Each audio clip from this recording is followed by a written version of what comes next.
कांग्रेस का डिक्शनरी में हिंदू और हिंदुत्व है ही नहीं। क्या चाहते हैं? देश को बांटना चाहते हैं, देश को जातिवाद में बांटना चाहते हैं। ये जो है ना, ये पहले वाला जो है ना कांग्रेस नहीं है अभी। ये जो है ना जिन्ना वाला कांग्रेस, जिनका डीएनए भी एक सा नहीं होता, वही लोग तो भगवा को बदनाम कर सकते हैं। तो सारे हिंदू मुस्लिम चाहे सिख ईसाई कोई भी हो, ये देश बदल चुका है। ये देश नेहरू वाला नहीं है कि भैया उसका लंदन और फ्रांस और पेरिस से कपड़ा धुल के आता था, सिगार जो है ना उसका हेलीकॉप्टर से आता था, उसका कुत्ता जो है ना नेहरू का वो जो है ना हवाई जहाज में घूमता था। ये कांग्रेस अपने मतलब पे चुनाव का टाइम आते हैं तो जनेऊ दिखाना शुरू कर देते हैं, मंदिर में जाना शुरू कर देते हैं लोग कांग्रेस के परिवारवाद के। ये अभी हम राष्ट्रीय राजधानी दिल्ली में मौजूद हैं। आपको बता दें, बीते दिनों से एक बयान बहुत ही चर्चाओं का केंद्र बना हुआ है। बता दें कि पूर्व गृह मंत्री यूपीए 2 के पूर्व गृह मंत्री सुशील कुमार शिंदे आजकल चर्चाओं में हैं। उन्होंने एक बयान दिया है, भगवा आतंकवाद उन्होंने नहीं कहा था, नहीं कहना चाहते थे, लेकिन ये पार्टी का ऊपर से प्रेशर था, पार्टी का दबाव था, जिसके कारण उन्होंने भगवा आतंकवाद का इस्तेमाल किया था अपने बयान में। इसको लेकर के हम जनता के बीच आए हैं, जनता से जानना चाहेंगे कि उस समय जो भगवा आतंकवाद को बदनाम किया गया, सैफ्रॉन टेररिज्म को नाम से जो एक बदनाम का जो चादर उड़ाया गया जनता पे, उसको लेकर जनता क्या सोचती है। हमारे साथ मौजूद हैं, क्या नाम है आप? इंद्रदेव सिंह। ये बताइए, अभी आपने सुना कि जिस तरीके से पूर्व जो गृह मंत्री थे उनका जो बयान आया है, उससे आप कितना ताल्लुकात रखते हैं? देखिए, उन लोग का डीएनए में जो है ना हिंदुत्व शब्द है ही नहीं। वो कसम खा के रखे हैं कांग्रेस वाले कि भाई हिंदू और हिंदुत्व को जो है ना कान पकड़ के देश से बाहर फेंकने का वो शुरू से कसम खा के रखे हैं।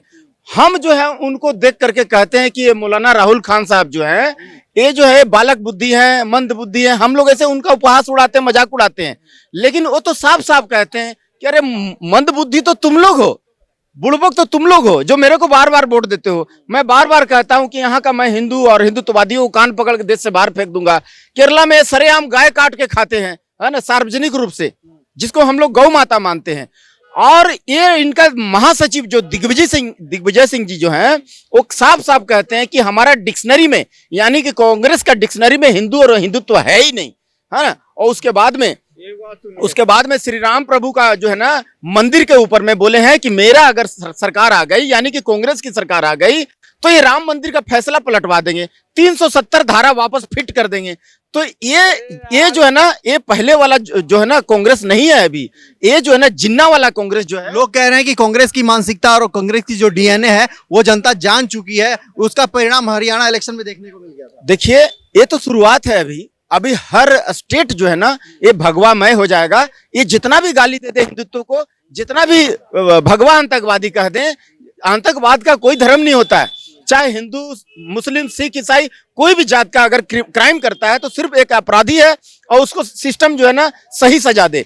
मैं यही कहूंगा कि क्रिमिनल का, एक अपराधी का कोई भी जो है ना धर्म नहीं होता है। तो वो जो है ना इसको किसी का धर्म से जोड़ना, अपराधी को किसी से धर्म से जोड़ना, ये सरासर बेईमानी है। ये कांग्रेस लोग आज तक करते आया है।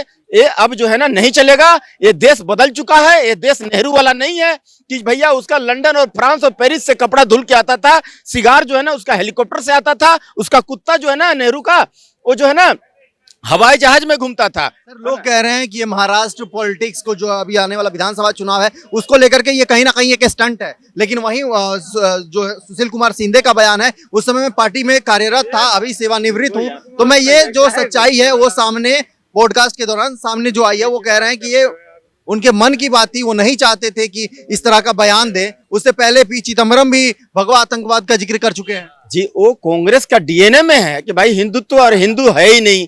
बार बार वो कहते हैं कि हिंदू नाम का दूर दूर तक स्कैन करिएगा भी ना तो हिंदुत्व नहीं है। वो कहते हैं हिंदुओं को तो हम वोट छीन लेते हैं, हिंदू का वोट चाहिए भी नहीं उनको। लोग कह रहे हैं कि अगर हिंदुत्व के लिए नहीं है, हिंदुओं के लिए काम नहीं करा, तो इतने सालों तक कैसे सत्ता में रही?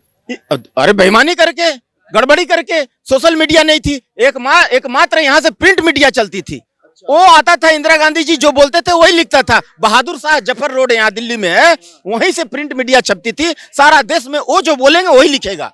मजाल है कि उसके खिलाफ कुछ भी एक शब्द भी एक्स्ट्रा लिख दे तो वो जो बोलते थे वो लिखता था, पब्लिक उसी को मान लेती थी। हाँ भाई ठीक बोल रहा है, सही बात है। तो वो इनका जो है ना, ये अपने आप को जो है ना, यहाँ का कुर्सी को जो है ना, यहाँ का प्रधानमंत्री का कुर्सी को, यहाँ का जो है ना प्रशासन को, यहाँ का जो है ना ये को, राजगद्दी को जो है ना, ये अपने बाप का जो है ना विरासत समझते हैं, बाप का पैतृक संपत्ति समझते हैं कि इस पर सिर्फ और सिर्फ कांग्रेस परिवार का हक है, इसके सिवा कोई भी आएगा तो उसको मार दिया जाएगा, उसको भगा दिया जाएगा। आपका शुभ नाम क्या हुआ?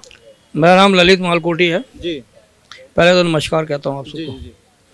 मैं ये कहना चाहता शिंदे जी साहब हैं, साहब लगा रहा हूँ उनके, देखो माननीय उप मुख्यमंत्री पद पे रह चुके हैं और महाराष्ट्र के मुख्यमंत्री रहे हैं वो। मैं ये कहना चाहता हूँ अगर उनको अगर ऐसे शब्द लिए हैं और बाद में उससे फिर रहे हैं मुकर रहे हैं तो ये तो सोची समझी राजनीति है। हर कोई जो व्यक्ति गलत शब्द का इस्तेमाल करता है, मर्यादा से बाहर जाता है, वो ये कहता है कि भाई मैंने तो ये बोला ही नहीं था, तो मीडिया पे दोष लगाता है या सोशल मीडिया पे दोष लगाता है, या मेरे काट पीट के ऐसे लगाया गया है।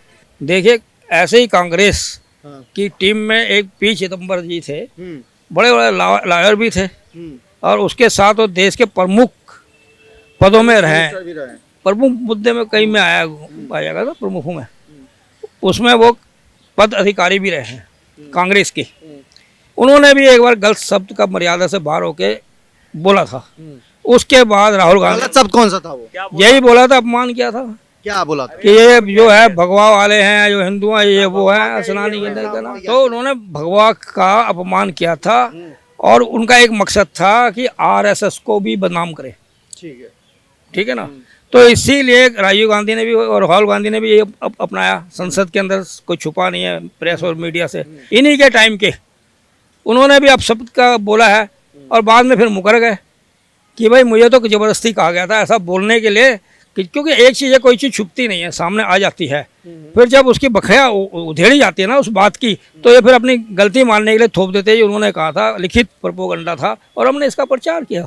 ठीक है। उन करोड़ों हिंदुओं का उनकी आस्थाओं का क्या जो भगवा को अपना ध्वज मानते हैं, भगवा को अपनी सारी संस्कृति डिपेंड है। मैं आपको कहता हूँ हमारी संस्कृति है वो अमर है और भगवा है वो हमारे मनों के अंदर जो दिलों में कहते हैं रहता है। और सनातन धर्म हमेशा ऊंचा रहता है और ऊंचा ही रहेगा और ये बहुत पुराना चला आ रहा है सनातन, अब का कोई पैदाइश नहीं है। पर वो लोग क्या जाने जिसको कहते हैं बंदरक क्या जाने अदरक का स्वाद, जो एक धर्म एक ईमान के नहीं होते। मैं थोड़ा स्पष्टीकरण दे रहा हूँ, जिनका डीएनए भी एक सा नहीं होता वही लोग तो भगवा को बदनाम कर सकते हैं। तो सारे हिंदू मुस्लिम चाहे सिख ईसाई कोई भी हो, कहाँ थे पहले राम राज्य के टाइम पे, कहाँ थे सिख, कहाँ थे मुस्लिम, कहाँ थे हिंदू, कहाँ थे? इतने हजारों साल उनका राज्य चला है। तो कहने का मतलब है बाद में आते गए बिखरते गए, कुछ विदेशी आए, विदेशियों ने भी ऐसा करा कि हमारे सबने लूट मिलजुल के बात नहीं, सब ने जितने भी ये लोग थे जिन्होंने हिंदू सनातन धर्म का अपमान किया है, मैं उनको हिंदू मानते ही नहीं हूँ किसी भी प्रकार से। मैं ये नहीं कह सकता वो हिंदू होगा। आप खुद सोचो कि किसी का भी ले लो आप उदाहरण, जो ये एनडीए बना हुआ है, एनडीआई जो बना, जो इंडिया अलायंस जो बना है, आप बताइए सब इन्होंने बनाया जितने भी, कौन सा ऐसा नेता है जिसमें भ्रष्टाचार का आरोप नहीं है? एक नेता बता दो, चाहे परिवारवादी का हो चाहे वैसे ही नेता हो, ये सब भ्रष्टाचार वाले एक मुट्ठी बन गए। क्योंकि मोदी जी ने कहा था लाल किले के पर ना खाता हूं। कांग्रेस ऐसा लगातार भगवा और हिंदुओं को लेकर के ऐसी बयानबाजी क्यों करती है? देखिए कांग्रेस अपने मतलब पे चुनाव का टाइम आते हैं तो जनेऊ दिखाने शुरू कर देते हैं, मंदिर में जाना शुरू कर देते हैं लोग कांग्रेस के परिवारवाद के। ये तो मैं ये कहना चाहता हूँ आपको, ये एक नौटंकी है इनका, सब वोट बैंक के लिए, ये वोट बैंक के लिए एक नौटंकी है इनका। ये हमेशा चुनाव के टाइम पे कर देते हैं। अगर मैं आपको एक ब्रेकिंग न्यूज़ बता दूं जो आपको, आप बताओ यूपी में मध्यवर्ती चुनाव हो रहे हैं अभी करंट, 9 सीटों के लिए चुनाव हो रहा है या 12 उपचुनाव जो हो रहा है। आप एक चीज़ बताइए, अखिलेश ने ऐसा पैतरा खेला कि कांग्रेस को एक भी सीट नहीं दी।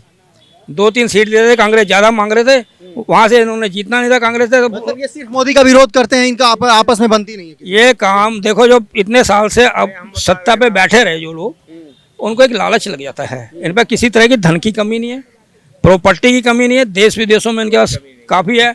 उसके बाद ये क्या चाहते हैं, देश को बांटना चाहते हैं, देश को जातिवाद में बांटना चाहते हैं ये। और दूसरा क्या है, ये लोग ये चाहते हैं कि फिर से देश हमारा गुलाम हो जाए। अच्छा, ऐसा क्यों नहीं होता कि कभी कोई कांग्रेस का नेता या फिर कोई भी ऐसा नेता जो है विपक्ष का, वो किसी और धर्म पे टिप्पणी कर दे? देखिए अच्छे नेता तो उनकी पार्टी में रहते नहीं, छोड़ के चले जाते हैं।